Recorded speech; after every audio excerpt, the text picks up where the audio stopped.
Firman-Mu itu pelita bagi kakiku dan terang bagi jalanku. Aku telah bersumpah, dan aku akan menepatinya untuk berpegang pada hukum-hukum-Mu yang adil. Aku sangat tertindas ya Tuhan, hidupkanlah aku sesuai dengan firman-Mu.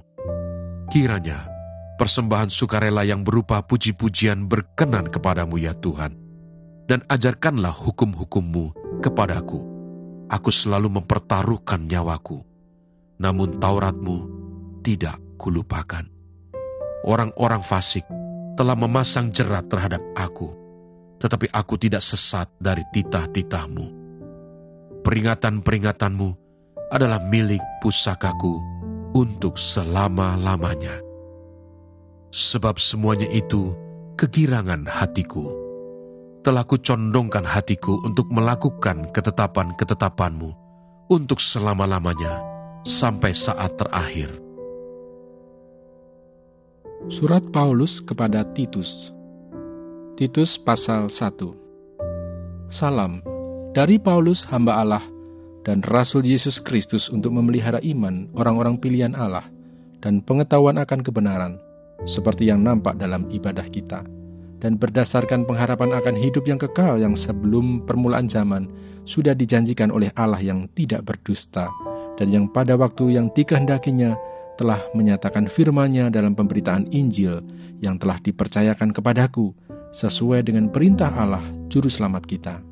Kepada Titus, anakku yang sah menurut iman kita bersama, kasih karunia dan damai sejahtera dari Allah Bapa dan Kristus Yesus, Juru Selamat kita, menyertai engkau.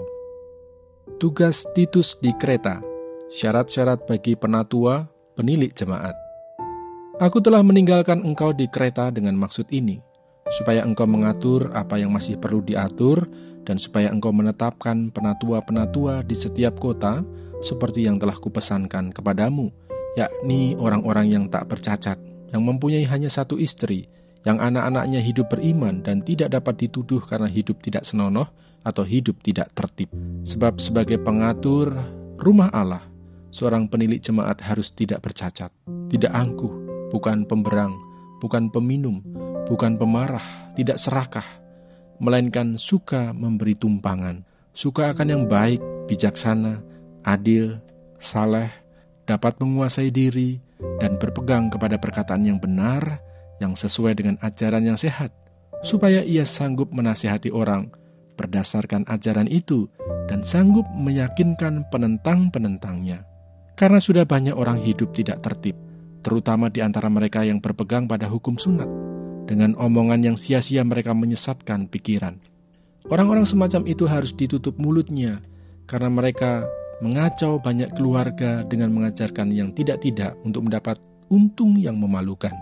Seorang dari kalangan mereka, nabi mereka sendiri, pernah berkata, "Dasar orang Kreta pembohong, binatang buas, pelahap yang malas." Kesaksian itu benar.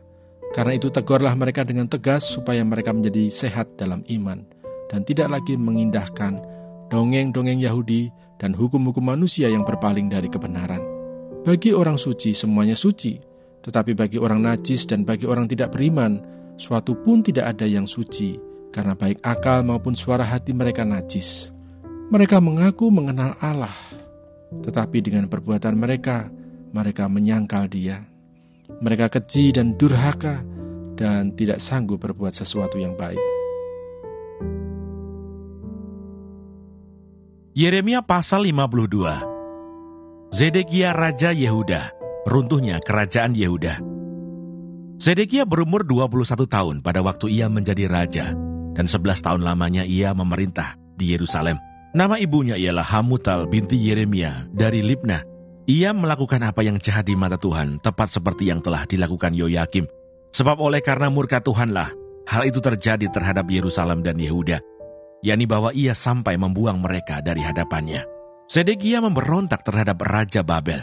Maka pada tahun ke-9 dari pemerintahannya, dalam bulan yang ke-10, pada tanggal 10 bulan itu, datanglah Nebukadnezar Raja Babel dengan segala tentaranya menyerang Yerusalem.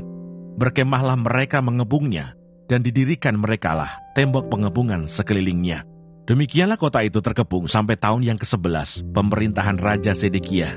Pada tanggal 9 bulan yang keempat, ketika kelaparan sudah merajalela di kota itu, dan tidak ada lagi makanan pada rakyat negeri itu, maka dibelah oranglah tembok kota itu.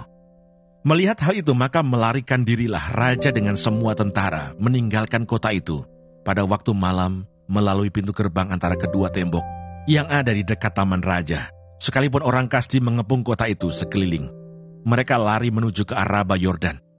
Tetapi tentara Kasdim itu mengejar raja dari belakang dan mencapai Sedekia di dataran Yeriko. Segala tentaranya telah berserak-serak meninggalkan dia. Mereka menangkap raja dan membawa dia ke Ribla di tanah Hamat kepada Raja Babel yang menjatuhkan hukuman atas dia. Raja Babel menyuruh menyembelih anak-anak Sedekia di depan matanya. Juga semua pemuka Yehuda disembelihnya di Ribla. Kemudian mata Sedekia dibutakannya, lalu ia dibelenggu dengan rantai tembaga. Kemudian Raja Babel membawa dia ke Babel dan menaruhnya dalam rumah hukuman sampai kepada hari matinya. Dalam bulan yang kelima pada tanggal 10 bulan itu, itulah tahun ke-19 pemerintahan Nebukadnezar Raja Babel. Datanglah Nebuzaradan, kepala pasukan pengawal, yang melayani Raja Babel ke Yerusalem. Ia membakar rumah Tuhan, rumah raja, dan segala rumah di Yerusalem. Segala rumah orang-orang besar dibakarnya dengan api. Segala tembok sekeliling kota Yerusalem dirobohkan oleh tentara Kasdim yang ada bersama-sama dengan kepala pasukan pengawal itu. Sebagian dari orang-orang yang paling lemah dan sisa-sisa rakyat yang masih tinggal di kota itu, dan pembelot-pembelot yang menyeberang ke pihak Raja Babel, dan sisa-sisa para pekerja tangan diangkut ke dalam pembuangan oleh Nebuzaradan, kepala pasukan pengawal itu. Hanya beberapa orang miskin dari negeri itu ditinggalkan oleh Nebuzaradan, kepala pasukan pengawal itu, untuk menjadi tukang-tukang kebun anggur dan peladang-peladang. Juga tiang-tiang tembaga yang ada di rumah Tuhan, dan kereta penopang dan laut tembaga yang ada di rumah Tuhan dipecahkan oleh orang Kasdim, dan seluruh tembaganya diangkut mereka ke Babel. Kuali-kuali, penyodok-penyodok, pisau-pisau, bokor-bokor penyiraman dan cawan-cawan, dan segala perkakas tembaga yang dipakai untuk menyelenggarakan kebaktian diambil mereka. Juga pasu-pasu, perbaraan-perbaraan, bokor-bokor penyiraman, kuali-kuali, kandil-kandil, cawan-cawan dan piala-piala. Baik segala yang dari emas maupun segala yang dari perak, diambil oleh kepala pasukan pengawal itu. Adapun kedua tiang laut yang satu itu dan ke-12 lembu tembaga yang ada di bawah kereta penopang yang dibuat oleh Raja Salomo untuk rumah Tuhan, tiada tertimbang tembaga segala perkakas ini. Adapun tiang-tiang itu, satu tiang 18 hasta tingginya, dan dapat dililit oleh tali yang 12 hasta panjangnya, tebalnya 4 jari dan geronggang dari dalam. Di atasnya ada ganja dari tembaga. Tinggi ganja yang satu itu 5 hasta, dan jala-jala dan buah-buah delima ada di atas ganja itu sekeliling, semuanya dari tembaga. Dan tiang yang kedua seperti itu juga. Mengenai buah delima, ada 96 buah delima yang merupakan gambar timbul. Seluruhnya, buah-buah delima itu ada 100 pada jala-jala itu berkeliling. Lalu kepala pasukan pengawal itu menangkap Seraya imam kepala, dan Sefanya imam tingkat 2, dan 3 orang penjaga pintu. Dari kota itu ditangkapnya seorang pegawai istana yang diangkat mengepalai prajurit-prajurit dan 7 orang pelayan pribadi raja yang terdapat di kota itu.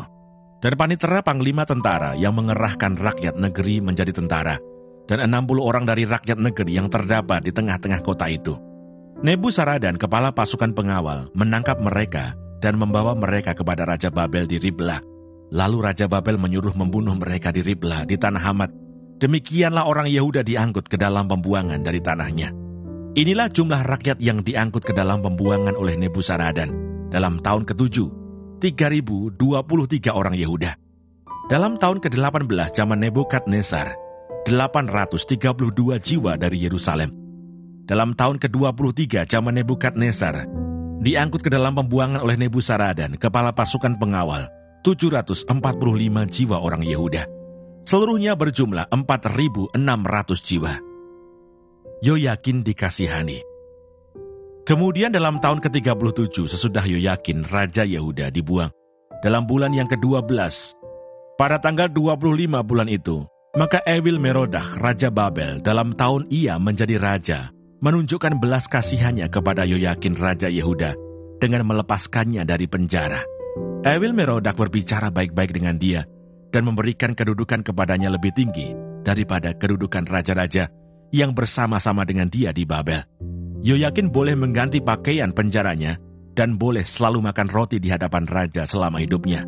Dan tentang belanjanya, Raja Babel selalu memberikannya kepadanya, sekadar yang perlu tiap-tiap hari selama hidupnya sampai hari matinya.